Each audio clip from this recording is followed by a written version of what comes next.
ততক্ষণ পর্যন্ত আমাদের কর্মসূচি চলতে থাকবে। 2.5 বছর যাবত আমাদের এই পরীক্ষার প্রস্তুতি চলছে। 2.5 বছর, যেখানে কিনা তাদের যদি বাদ দেওয়ার মতো মেন্টালিটি থাকতো তাহলে তারা রিটেনে বাদ দিতে পারতো।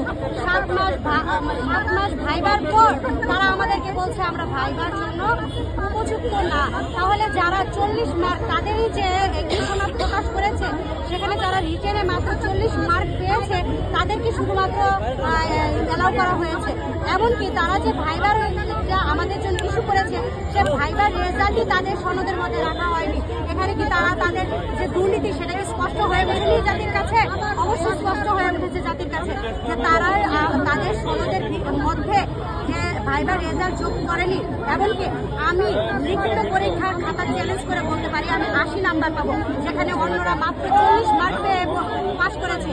অন্যদিকে দেখা যাচ্ছে ওদেরকে যে তারা যে গণবিজ্ঞপ্তি দিয়েছে সেখানে 1,822,টি সিটের